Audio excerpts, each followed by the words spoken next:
সাংসদ গৌৰৱ গগৈ এটা পঠাইছে বন্ধ কোঠাৰ ভিতৰত আলোচনা কৰাৰ কথা কৈছে তেওঁ আচলতে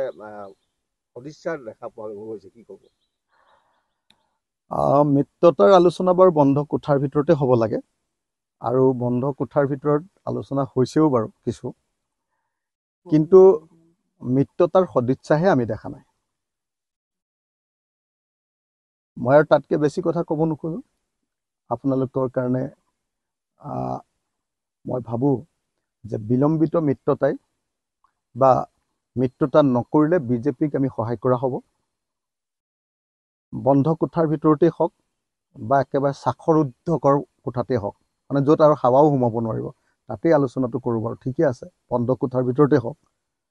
ৰুদ্ধদ্বাৰ বুলি আপোনালোকে যে লিখে ৰুদ্ধদ্বাৰ মানে য'ত মানে অলপ হাৱাও সোমাব নোৱাৰিব তেনেকুৱা কোঠাৰ ভিতৰতে বাৰু আলোচনাটো কৰোঁ কিন্তু কথাটো হ'ল যে সদিচ্ছাটো সঁচাকৈ আমি বিজেপিক পৰাভূত কৰিবৰ কাৰণে কাম কৰিম নে অকল নিজৰ দলৰ সংগঠন গঢ়িবৰ কাৰণে কাম কৰিম সঁচাকৈ আমি বিজেপিৰ সাম্প্ৰদায়িক আৰু ফেচিষ্ট শক্তিক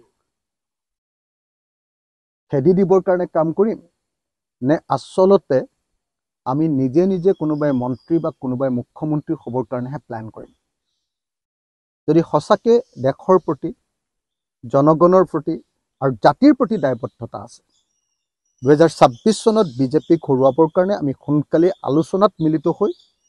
সোনকালে প্লেন কৰি বিৰোধী ঐক্যমঞ্চ তৈয়াৰ কৰি ঐক্যবদ্ধভাৱে বিজেপিক খেদিবৰ কাৰণে আগবাঢ়ি আহিব লাগে আমি কোনেও কথাৰ ফুলজাৰিৰে আমি কোনেও ডিপ্ল'মেটিক কথাৰে প্ৰকৃত ইউনিটিৰ প্ৰশ্নটোক অৱহেলা কৰাটো উচিত নহ'ব মই আকৌ এবাৰ কৈছোঁ যে বিলম্বিত মিত্ৰতাই বিজেপিক আকৌ 2026 চনত অহাত সুবিধা কৰি দিব গতিকে যদি মিত্ৰতা হয় সোনকালে মিত্ৰতা হ'ব লাগে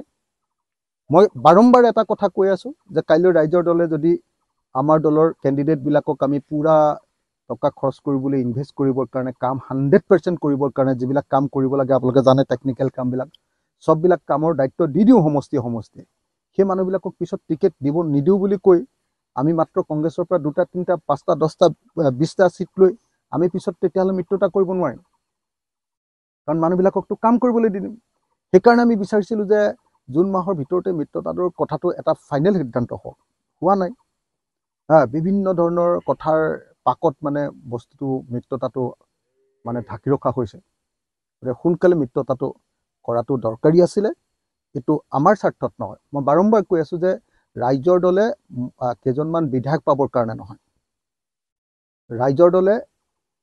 কোনোবা মানুহক নিজৰ মন্ত্ৰী পাতিবৰ কাৰণে নহয় নিজৰ দলৰ প্ৰকৃত অৰ্থত বিজেপিৰ সাম্প্ৰদায়িক ফেচিষ্ট আৰু জনগণ বিৰোধী চৰকাৰখনক জাতিদ্ৰোহী এই চৰকাৰখনক খেদিবৰ কাৰণে আমি মিত্ৰতা অচিৰে কৰা দৰকাৰ আৰু এই কথাটোৰ মৰ্ম উপলব্ধি নকৰাকৈ কথাৰ কাৰসাজিৰে যদি আমি মিত্ৰতাক পিছুৱাই থাকোঁ তেতিয়াহ'লে কিন্তু সমগ্ৰ জাতিটোৰ লোকচান হ'ব আমাৰ ব্যক্তিগত হয়তো কাৰোবাৰ লাভ হৈ যাব কিন্তু সামগ্ৰিকভাৱে জাতিটোৰ লোকচান হ'ব দেশৰ লোকচান হ'ব অসমৰ জনগণৰ লোকচান হ'ব